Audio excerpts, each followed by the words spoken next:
오늘 우리에게 주시는 하나님의 말씀은 골로새서 3장 15절에서 17절 말씀입니다. 그리스도의 평강이 너희 마음을 주장하게 하라. 너희는 평강을 위하여 한 몸으로 부르심을 받았나니 너희는 또한 감사하는 자가 되라. 그리스도의 말씀이 너희 속에 풍성히 거하여 모든 지혜로 피차 가르치며 권면하고 시와 찬송과 신령한 노래를 부르며 감사하는 마음으로 하나님을 찬양하고 또 무엇을 하든지 말에나 일에나 다 주 예수의 이름으로 하고 그를 힘입어 하나님 아버지께 감사하라. 자, 오늘 추수감사 주일인데요. 여러분들이 하나님 앞에 감사절 예배를 드리는 것을 하나님이 얼마나 기쁘게 여기실까 그런 생각이 듭니다. 오늘은 제가 말씀을 전하기 전에 먼저 우리 초등부 어린이가 추수감사절 간증을 먼저 하겠습니다. 우리 어린이가 나와서 하는 간증이 하나님께서 기뻐하실 거라고 생각이 듭니다. 우리 교회학교의 이강민 어린이가 나와서 감사절 간증을 해주시겠습니다. 박수해 주실까요?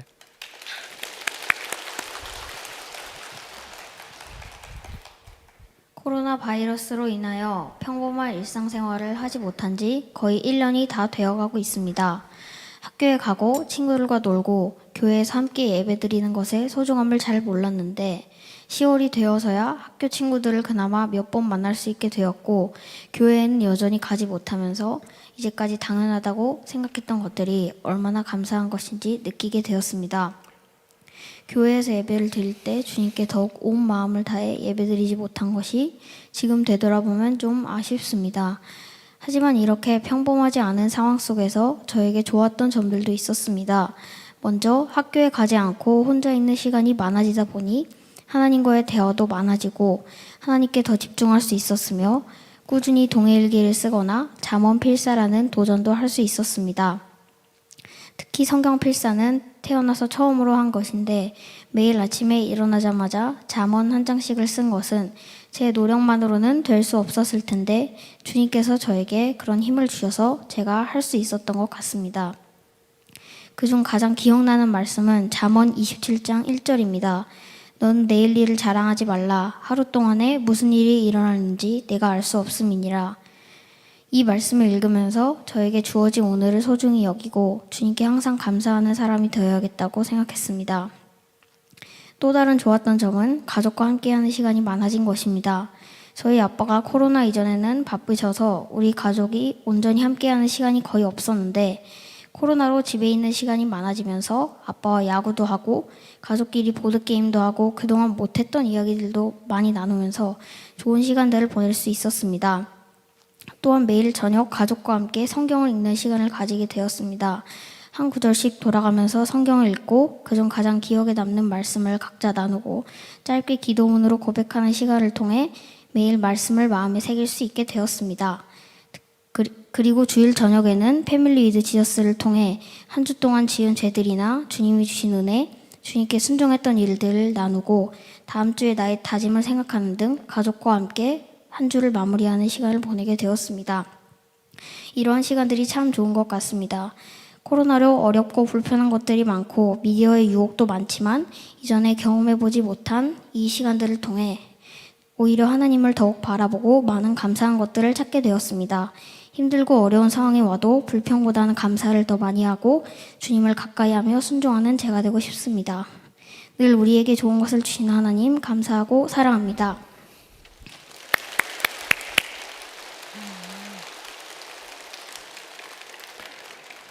네, 코로나19만 아니면 꼭 안아주고 싶은데 접촉하지 말자고 광고까지 한 입장이라 너무 아쉽네요. 여러분 어떻게 느끼세요? 우리 이강민 어린이가 이렇게 감사하다는 간증을 했을 때 여러분의 마음에 너무나 사랑스럽게 느껴지는 것, 우리가 오늘 하나님 앞에 추수감사절 예배를 드리러 나온 것을 보시는 하나님의 마음, 저는 크게 다를 바가 없다고 생각이 듭니다. 올해는 유난히 어려움이 많은 해라고들 기억될 겁니다. 그런데도 추수감사절 예배를 드립니다. 하나님께 감사의 헌금을 준비하고 감사절 예배를 드리는 이유, 아마 세상 사람들은 정말 궁금할 겁니다. 여러분 중에 오늘 내가 교회에 감사 주일을 지키러 갈 거야, 그러면 아마 물어볼 사람도 있을 거예요. 도대체 올해 무슨 감사 주일을 지킨다고 하십니까? 당신의 형편이 어려운 것도 내가 아는데, 다른 해보다도 유난히 올해는 더 힘든데 그래도 무슨 감사를 드립니까? 그렇게 질문하는 분들도 있을 거예요. 혹시 누가 질문을 안 해도 여러분 자신이 스스로 그런 생각을 하시는 분들도 있을 겁니다. 베드로전서 3장 15절에 너희 속에 있는 소망에 관한 이유를 묻는 자에게는 대답할 것을 항상 준비하되, 내가 구원받았다, 나는 천국에 간다, 하나님의 자녀다, 우리가 그렇게 고백할 때 그 이유를 묻는 사람에게 대답할 것을 준비하라. 그래서 그게 전도죠. 여러분들에게 감사의 이유를 묻는 사람들에게도 똑같이 대답할 것이 준비되어 있어야 합니다. 여러분, 오늘 추수감사주일 예배를 드리는데 실제로 무엇이 그렇게 감사한가요? 어려운데도, 어느 해보다도 쉽지 않고 앞으로도 그렇게 예상되는데도 감사하는 이유가 도대체 무엇인가요? 그런 감사의 이유가 분명한가요? 그렇죠. 예수를 믿은 우리에게는 형편과 처지에 상관없이 우리는 감사할 이유가 있습니다. 천지를 지으시고 말할 수 없는 은혜를 주시는 하나님을 믿으니까요. 그게 우리가 감사하는 이유입니다. 여러분, 명절이 되면 어떻게 해서든지 부모님이 계신 사람들은 부모님께 가서 명절을 같이 보내고 인사를 하고 선물도 드리고 그렇게 하려고 하지요. 오고 가는 길이 그렇게 많이 시간이 걸려도 그렇게 가려고 하잖아요. 왜 그렇지요? 그 해 부모님으로부터 특별히 뭘 더 많이 받아서 그렇습니까? 부모님이 계시니까. 그러니까 부모님께 가서 명절 인사도 드리고 선물도 드리고 그러니까 하는 거잖아요. 우리에게 있어서 감사 주일은 하나님을 내가 믿으니까 내가 하나님께 감사를 드리는 거예요. 독일에 있는 어느 성도님이 혀에 암이 생겨서 결국은 혀를 절단해야 될 사정이 되었습니다. 혀 절단하는 수술을 하는 날 의사가 당신이 이제 아무 말을 못하게 될 텐데 당신이 꼭 하고 싶은 말을 지금 마지막으로 하세요. 그때 그분이 눈을 감고 한참을 생각하다가 눈물을 흘리면서 3마디 고백을 했습니다. 하나님 감사합니다. 하나님 감사합니다. 하나님 감사합니다. 그 고백을 듣고 의사도 간호사도 가족들도 다 울었어요. 성도의 본능, 영적인 본능입니다.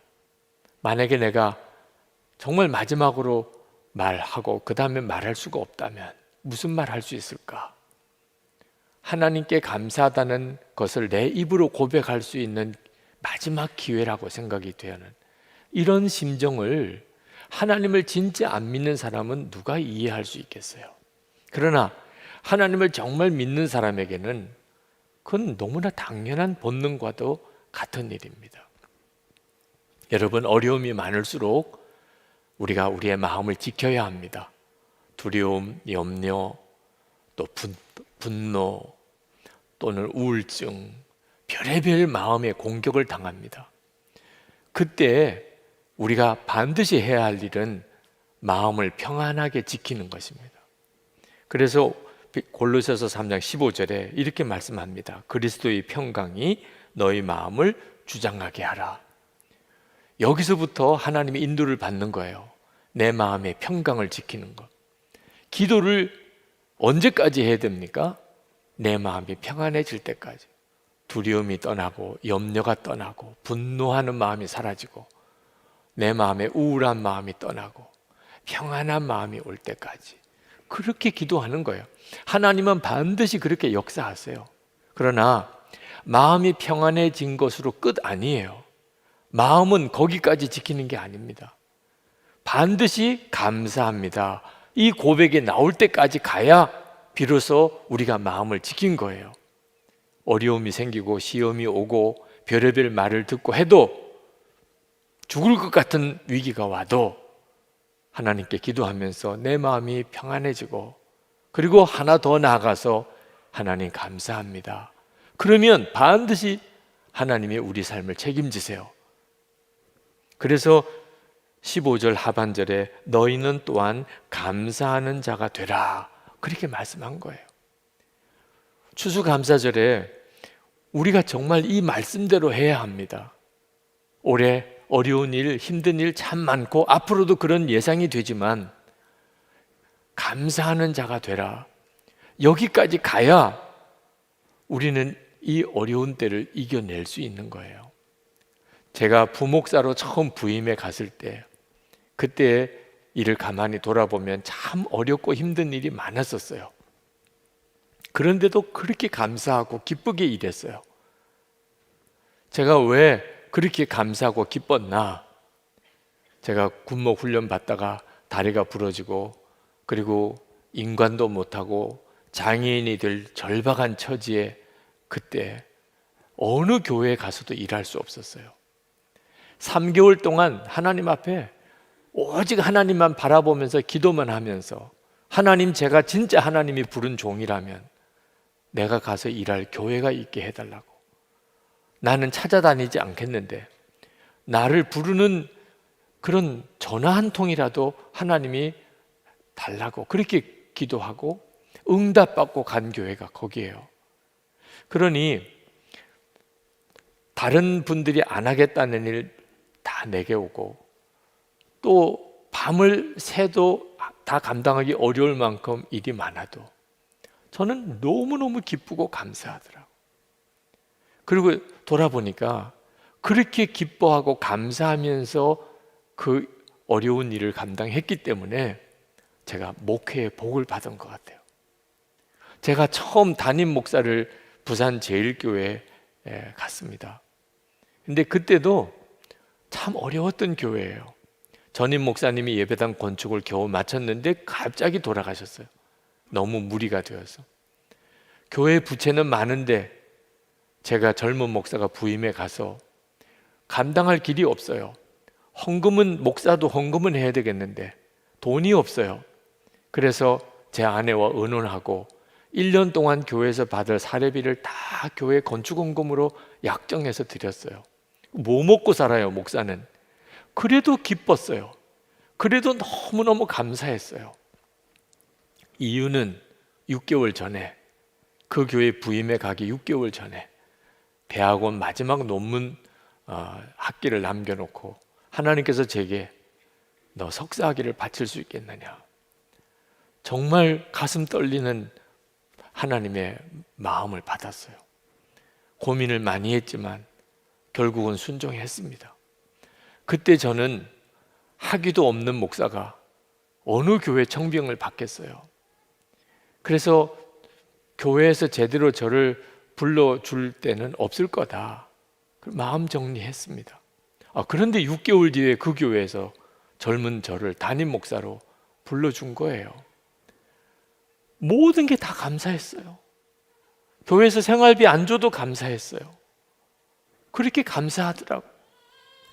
근데 돌아보니까 그렇게 감사하고 또 감사하고 살았으니까 목회의 복을 받은 것 같아요. 교인들도 힘들고 어려워도 감사하는 목사가 좋게 보였던 것 같아요. 여러분, 사람들도 힘들고 어려운데 그것을 오히려 감사하며 그렇게 일하는 사람을 다 좋게 생각합니다. 그게 사실 잘 되는 비결이더라. 다 주목해 보고 있어요. 힘든지 어려운지 다 알아요. 그런데 다 감사만 하고 살면 어떤 사람이 환영 안 하겠어요? 하나님도 마찬가지세요. 하나님도 우리가 어떤 형편인지 다 알아요. 그런데 감사하고 또 감사하면 하나님이 얼마나 마음이 기쁘시겠어요. 복은 그렇게 받는 거예요. 여러분, 감사하면 하나님께서 그를 더 놀라웠게 복을 주세요. 그래서 우리에게 올해도 감사주의를 지키라고 하는 거예요. 우리에게 복이 필요하니까. 지금 우리에게 하나님의 은혜의 역사가 더 필요하니까 감사절을 지키라고 하는 거예요. 불평과 원망, 그건 망하는 길이에요. 성경이 증거하고 있어요. 그러므로 추수감사주의를 절대로 형식적으로 지키면 안 됩니다. 그저 알고만 지내는 감사절 되면 안 돼요. 아유, 오늘이 추수감사주일이었어? 이렇게 넘기면 안 됩니다. 그건 사실 망하는 것과도 같아요. 출애굽기 23장 15절에 보면 하나님께서 감사절을 지키되 빈손으로 내게 보이지 말지니라, 이런 말씀을 하셨어요. 참 하나님답지 않은 말씀입니다. 하나님이 우리 재물이 뭘 더 필요하시겠어요? 모든 걸 다 하나님이 주신 건데, 그런데도 하나님이 감사주의를 빈손으로 지키지 마라. 하나님을 위해서가 아닙니다. 우리가 감사주의를 적당히 형식적으로 마지못해 그것도 잊어버리고 이렇게 지킬까 봐 하나님께서 아주 엄히 말씀하신 거예요. 하나님의 마음은 너무너무 간절한 거예요. 우리가 정말 하나님이 복을 주실 자가 되게 하기 위해서 그러신 거죠. 우리 교회가 17년 전에 재창립했습니다. 우리 교회 역사가 선한 목자 교회 이름으로는 한 17년이 돼요. 그런데 17년 동안 매 감사주의를 지킨 거예요. 가만히 돌아보니까 참 어려웠던 시절이 많았어요. 어느 해나 감사할 것만 있었던 해는 없었어요. 어떤 때는 교회 존폐 위기에 몰렸던 때도 있었습니다. 그래도 어느 해나 감사주일이에요. 하나님 감사합니다. 올해도 감사합니다. 하여튼 어떤 해든지 감사로 인을 쳤어요. 그렇게 지금 여기까지 온 거예요. 하나님이 원하시는 것은 우리의 처지가 어떠하든지 감사다, 무조건 감사다, 그렇게 하기를 원하세요. 감사주일 설교를 쭉 훑어봤습니다. 고난 중에 드리는 감사에 대한 내용이 제일 많았어요. 그만큼 우리의 삶이 고난이 많았던 형편이었어요. 교회적으로든 개인적으로든. 그래도 감사하라. 이유는 감사가 하나님이 우리에게 복을 주실 수 있는 통로니까요.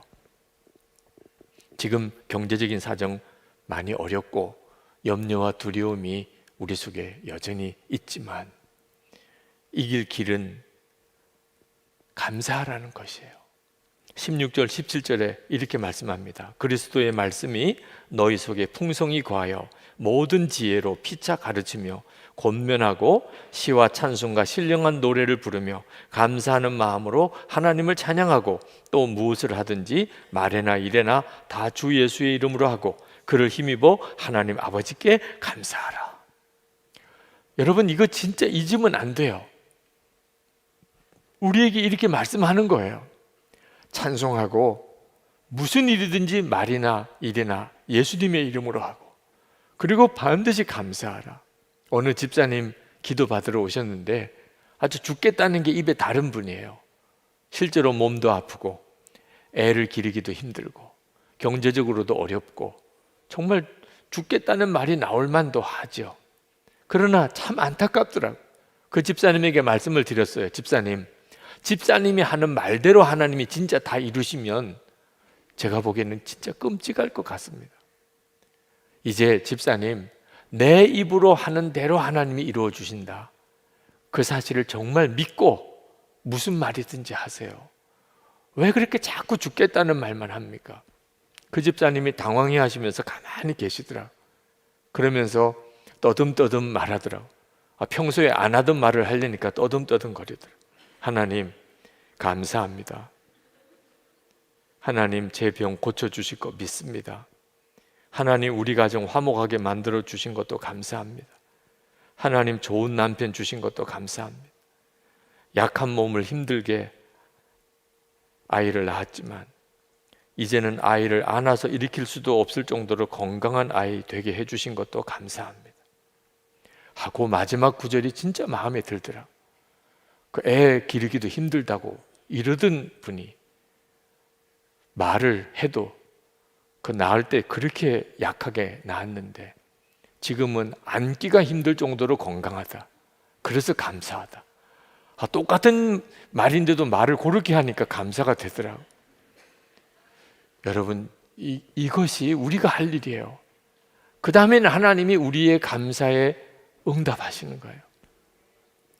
많은 교인들이 담임 목사로서 솔직히 덜 아슬아슬한 것이 추수감사절이 왔는데도 별 마음이 없어요. 그저 감사주일이 또 올해도 왔나 보다 이런 정도로 넘기는 것 같아요. 감사절의 그 기쁨, 감격이 없어요. 제가 어릴 때는요, 솔직히 저희 부모님과 어른들이 마치 추수감사절 지키려고 1년을 사신 분 같아요. 또 추수감사절이 무슨 날이길래 저렇게 지키나? 솔직히 그때 한국 교회 사정 어느 교회나 다 어려웠어요. 그 매월 목사님 사례비 드리고 교회 관리비 내고 그거 감당을 못해서 1년 내내 빚을 져요. 재정장로님이 그거 다 빚내가지고 그 추수감사절 헌금으로 싹 다 갚아요. 그리고 또 그 다음에 또 해마다 또 빚내서 살다가 또 추수감사절 지키고 다 갚고 그렇게들 살았어요. 그런데 이제는 그런 시절 다 지나갔어요. 추수감사절이 와도 그저 평소 주일과 다를 바가 없이 지나는. 저는 그게 두려운 마음이 드는 것이 감사 조건이 없어서 그렇다면 차라리 하나님께 책임이 있겠지만 하나님이 은혜를 많이 주셨는데 잊어버리고 사는 것 같아요. 무슨 감사할 게 있는지 다 잊어버린 것 같아요. 기억하면 그럴 수가 없는 거죠. 여러분, 하나님이 은혜를 주셨는데 그걸 기억도 못해요. 그 말은 무슨 뜻이죠? 이제는 은혜 안 주셔도 됩니다. 그런 뜻인 거예요. 영국의 웨스트민스터 채플의 담임 목사인 R.T. 캔들이라고 하는 목사님이 계신데 그분은 연말마다 너무너무 어렵다는 거예요. 왜? 도와달라는 요청이 너무 많이 오는 겁니다. 어느 곳을 도와야 되고 어느 곳을 돕지 말아야 되나? 교회에 가지고 있는 재정은 한계가 있고 그 도와줘야 될, 새 도와줘야 될 곳을 정하는 일이 그렇게 어려운데 어떤 데를 돕지 말아야 되는지는 너무 결정하기 쉽다는 거예요. 하여튼 감사 편지 안 들어온 데는 다 채워요. 올해 도왔는데 감사 편지가 연말까지 안 왔어요. 무조건 거기는 빼는 거예요. 안 도와줘도 된다는 뜻이냐. 제가 그분이 쓴 책에서 그 구절을 읽고 감사가 왜 중요한지를. 사람들끼리도 그렇잖아요. 하나님께서 감사가 없어요. 1년에 주신 은혜가 얼마나 많은데 하나님 감사하다는 말이 없어요. 그러면 안 줘도 되나 보다 그렇게 됩니다. 그렇게 감사가 많을까요? 매일 폭포수같이 하나님이 은혜를 주세요. 아니 목사님 뻥도 참 세다. 무슨 폭포수같이입니까? 믿어지지 않으시죠? 제가 올해 제 일기를 쭉 이렇게 살펴보니까 1년 동안 이렇게 많은 은혜를 받았구나. 기록을 안 했으면 몰랐을 거예요. 매일매일. 여러분 오늘도 한번 일기를 써보세요. 아침에 눈 뜰 때부터 밤에 잘 때까지 받은 은혜가 한둘이 아닙니다. 눈 뜬 것부터 은혜예요. 걸어 다니는 것도 은혜고 가족이 있는 것도 은혜고 오늘 먹은 것도 은혜고. 근데 다 잊어버린 거예요. 은혜는 그렇게 1년 동안 내내 받고 살았는데도 무슨 은혜 받았는지 자체가 기억이 안 나니까. 그러니까 추수감사절이 와도 별 마음에 감동이 없는 거죠. 여러분 지금부터라도 한번 여러분이 하나님이 내게 도대체 무슨 은혜를 주셨나 이런 관점으로 감사일기를 한번 써보시면 정말 너무나 놀라운 은혜 속에 살고 있는 거예요. 하나님이 우리에게 이렇게 감사절을 지키게 하시는 이유가 또 하나 있는데 어려운 사람이 살 길을 주시기 위해서 그런 겁니다. 지금 우리 주변에 진짜 어려운 분들이 많아요. 하나님이 그분들을 너무나 긍휼히 여기세요. 그런데 하나님께서 그 어려운 이들을 어떻게 도우시는지 아셔야 돼요. 성도들의 감사를 통하여 그 어려운 이들을 돕는 거예요. 그러니 성도들이 감사가 식어지면 어려운 이들은 말할 수 없이 고통스러워요. 선한목자교회 추수감사 헌금은 다 어려운 이들을 돕는 일로 쓰여집니다. 이 일이 결정된 게 2010년입니다. 2008년, 2009년, 2010년 선한목자교회 재정 상태가 많이 어려웠던 때예요. 그때가 세계적인 어떤 금융 위기로 어려움을 겪었던 때, 성도들도 똑같이 어려웠죠. 그러나 그때 하나님이 우리 장로님들과 그리고 우리 교회에 주셨던 마음, 하나님께 성도가 드린 감사는 어려운 사람을 도우라고 하나님이 주신 거다. 성경을 읽으면 읽을수록 그런 마음의 감동이 와요. 그래서 결정했어요. 2010년에 성도들의 추수감사 헌금은 전액 다 구제와 구호 헌금으로 다 쓰기로. 참 어려운 결정이었어요.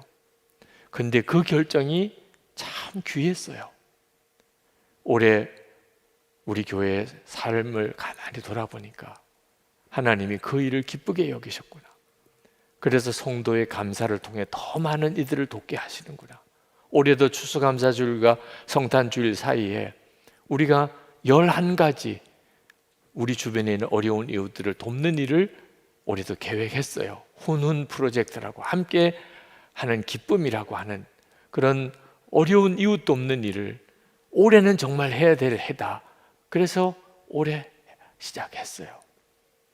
우리 교회 주변에 있는 상가들 사랑의 손소독기를 나눠드리고, 혹한기에 우리 주목자들 얼어 죽지 않도록 그들 입소할 수 있는 생활시설을 우리가 지원해드리고, 동부구치소에 떡을 해서 희망의 떡 나눔, 사랑의 김장김치 나눔, 한부모 가정에다가 이불을 우리가 도와주는 일, 성탄절에 주목자들 성탄 식사를 우리가 준비해서 대접하는 일, 그리고 우리 교회 주변에 한 500가정의 어려운 가정을 지금 명단을 정리하고 있어요. 성탄절에 꼭 받고 싶은 선물이 뭡니까? 그 가정에서 우리는 이게 필요합니다. 이게 필요. 그 500가정에 우리 성탄절 전야 예배를 이렇게 모여서 못합니다. 그러면 우리 교회 바깥에 성탄절을 지냅시다. 그래서 500가정 어려운 가정을 이번에 도와주려고 합니다. 이 일을 하나님이 기쁘게 여기실 거라고 믿는 거예요. 여러분, 지금 우리 주변에 성도들의 이 복을 받은 성도들의 감사를 통해서 구제할 이들이 너무너무 많아요. 하나님께서 우리 교회 성도들에게 복을 주실 이유가 뭡니까? 성도들의 감사를 통해 어려운 일을 돕자는 거죠. 2020년 아마 역사에 남을 해일 겁니다. 그런데 우리도 역사를 만드십시다. 하여튼 2020년은 내 생애 최고의 감사를 드렸던 해다. 아주 도장을 찍는 거예요. 선포하는 거예요. 2020년은 하나님이 내게 복을 주신 해다. 내게 가장 감사한 해다. 아주 믿고 선포하고 고백하는 거예요. 기록하는 거예요. 여러분의 인생의 마지막 날, 진짜 2020년이 그런 해였는지 아닌지는 그때 가서 결정나겠죠. 여러분 꼭 오늘 예수동의 일기에다가 쓰세요. 2020년 내 생애의 최고의 감사의 해다. 믿음으로 선언하는 거죠. 우리 같이 기도합시다. 오늘 추수감사 주일입니다. 하나님이 우리가 살아나도록, 우리가 정말 복이 있는 자가 되도록, 우리를 통해서 어려운 사람들을 살려내도록 감사주의를 주셨어요. 제가 받은 은혜 알게 해주소서. 진정으로 감사하는 자가 되게 해주소서. 하나님, 우리와 우리 교회를 복을 주셔서 하나님이 기뻐 쓰시옵소서. 통성으로 우리 기도하겠습니다. 은혜와 사랑에 충만하신 하나님, 놀라우신 하나님의 은혜와 하나님의 역사하심을 찬양하는 은혜로 더욱 함께 하시는 주여, 놀라우신 하나님, 은혜 위에 은혜를 더하시는 주님, 하나님의 역사를 믿습니다. 주님의 크신 은혜를 믿고 찬양하며 감사합니다. 오늘도 사랑하는 성도들에게 하나님의 역사를 더해 주시기를 원합니다. 하나님의 크신 은혜로 불러주시기를 원합니다. 하나님, 우리가 상황에 무너지자, 문제에 무너지자 온전한 믿음으로 고백하며 하나님께 나아가며 하나님의 역사를 하나님의 은혜가 충만하게 임하자 하나님 찬양하며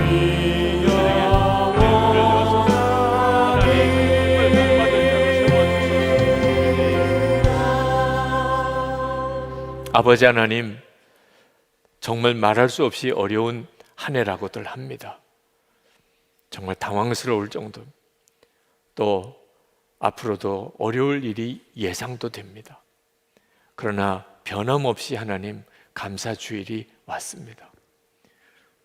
우리는 천지를 창조하고 우리의 아버지가 되시는 하나님을 믿습니다.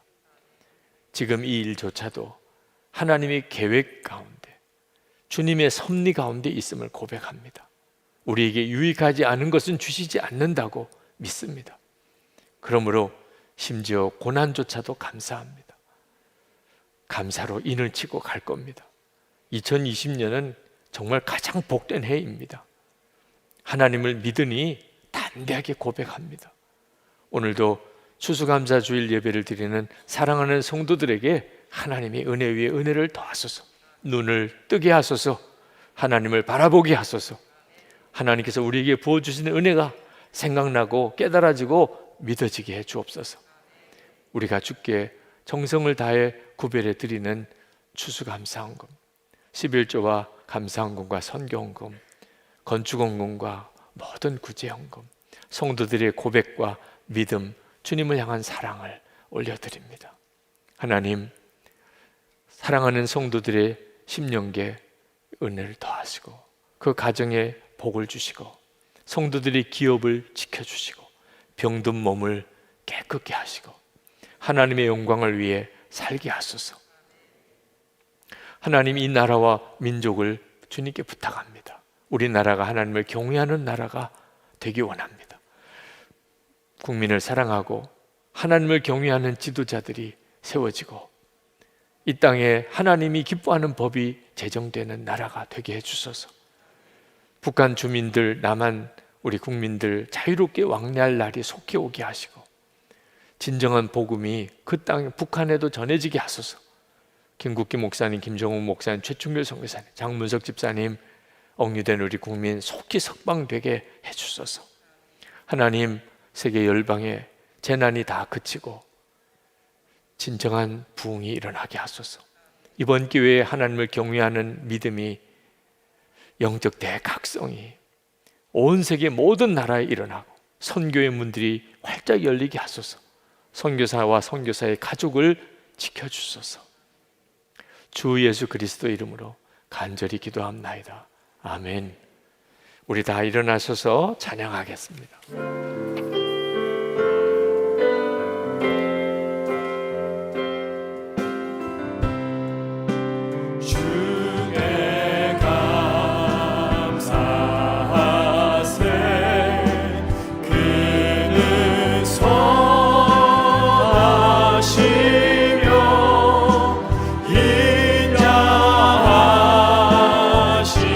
인자하심이 영원하리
주 예수 그리스도의 크신 은혜와 아버지 하나님의 놀라우신 사랑하심과 지금도 우리와 함께 하시는 보혜사 성령의 교통하심이 오늘 이 예배당에서 예배하는 성도들, 부속실에 예배하는 성도들, 온라인 생방송으로 예배하는 모든 성도들과 함께 하시기를 축원하옵나이다. 아멘.